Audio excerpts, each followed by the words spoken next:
ये गली के जो गुंडे होते हैं वो कॉलर खड़ी करके यही कहते हैं कि हमारे मोहल्ले में कोई दूसरा गुंडा नहीं आ सकता, और जब उसको लात गलती है तब पता चलता है कि उससे भी बड़ा गुंडा है। बिल्कुल वही स्थिति इनकी है। जिन्होंने अपराधियों को पोषित कर रखा हो वो कहते हैं कि अपराध मुक्त प्रदेश हो गया। ये कौन लोग थे जो लठ लेकर आए थे? कौन लोग थे जो शंकराचार्य की हत्या करना चाहते थे? ये कौन है आशुतोष जो सरकार के सह पर शंकराचार्य जी के ऊपर आरोप लगा रहा, बच्चों का अपहरण करके घूम रहा है और वहां के डिप्टी कमिश्नर के साथ बर्थडे मनाते हुए इसका फोटो जारी हो रहा है?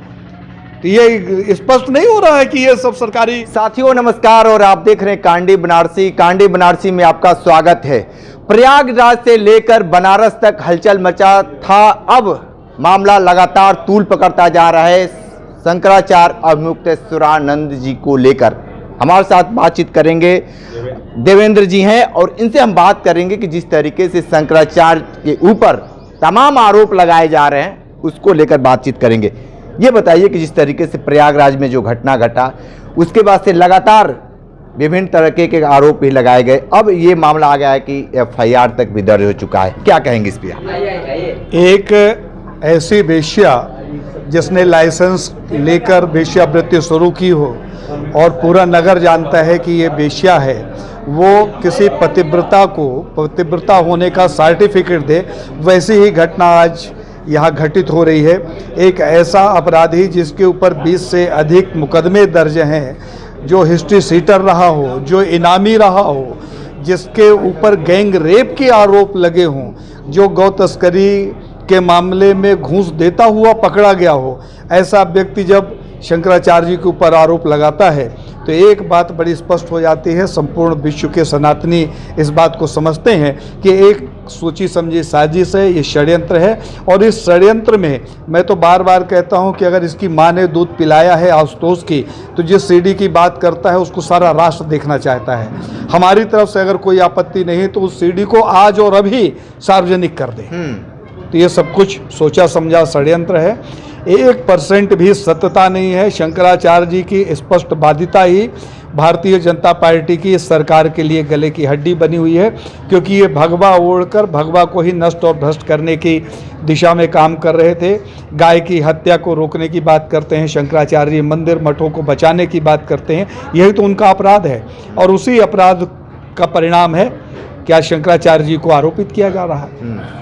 क्या मानते हैं, साजिश हो रहा है क्या शंकराचार्य के साथ? 100% साजिश के अलावा और क्या है।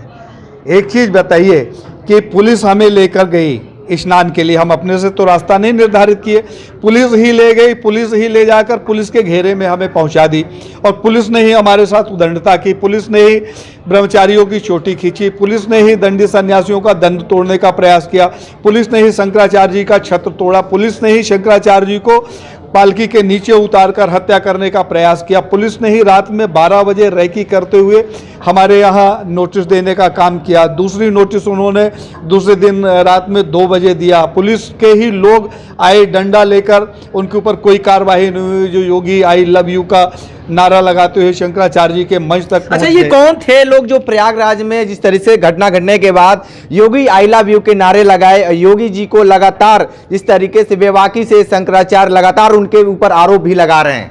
ये योगी का परिवार है जो अपराधी है।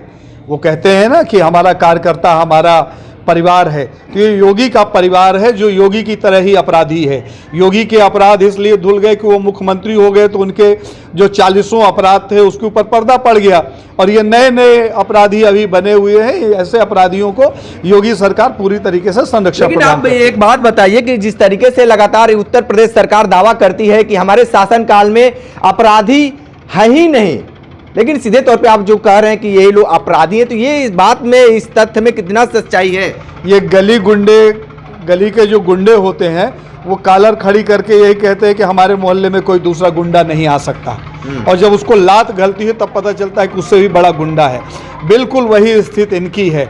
जिन्होंने अपराधियों को पोषित कर रखा हो वो कहते हैं कि अपराध मुक्त प्रदेश हो गया। ये कौन लोग थे जो लठ लेकर आए थे? कौन लोग थे जो शंकराचार्य की हत्या करना चाहते थे? ये कौन है आशुतोष जो सरकार के सह पर शंकराचार्य जी के ऊपर आरोप लगा रहा, बच्चों का अपहरण करके घूम रहा है और वहां के डिप्टी कमिश्नर के साथ बर्थडे मनाते हुए इसका फोटो जारी हो रहा है? तो ये स्पष्ट नहीं हो रहा है कि ये सब सरकारी गुंडे और क्या अपराधी मानते हैं, गिरफ्तारी होगी शंकराचार्य जी की? गिरफ्तारी हो या ना हो ये सरकार का काम है, हम नहीं जानते। गिरफ्तारी होगी तो गिरफ्तारी देने के लिए तैयार है। हम लोग तो रोज मना कर रहे हैं। हजारों लोग अपने घरों में अपना बैग तैयार करके बैठे हुए हैं कि शंकराचार्य को गिरफ्तार करने पुलिस आएगी तो हम सब लोग निकल कर चल देंगे शंकराचार्य जी के साथ। शंकराचार्य जी कोई ऐसे दूध पीते बच्चे थोड़ी हैं कि बिल्ली के बच्चे हैं कि कोई आए और उनको लेके चल दे। शंकराचार्य जी धर्म के मर्मज्ञ हैं, धर्म ध्वज है, सनातन की आत्मा है। उनके ऊपर आरोप लगाने वाले व्यक्ति का पहले चरित्र देखा जाना चाहिए। कल हमारे मठ में कुछ लोग आए थे, एक बालक आके बोल रहा था नन्ही नन्ही बच्चियों को लेकर कि हमें प्रलोभन दिया गया तो उसकी तरफ से कि तुम ये आरोप लगा दो कि हम इन छोटी बच्चियों के साथ शंकराचार्य जी गलत करने की नीयत रखते थे, और उसको प्रलोभन दिया गया। प्रलोभन नहीं आया तो उसको जान से मारने की धमकी दी गई, लेकिन वो जान की परवाह न करते हुए धर्म के रक्षा के लिए आके यहाँ आवाज उठा के गया। उसने मीडिया से बात किया। तो ये सारे षड्यंत्र देश की जनता देख रही है, तो शंकराचार्य जी को इतना हल्का नहीं मान लेना चाहिए इस सरकार को। पता नहीं कितनी सरकारें आई और गई, लेकिन शंकराचार्य जी का पद यथावत है। तो शंकराचार्य जी के पद की जो गरिमा है वो सनातन से है, किसी सरकार से नहीं है।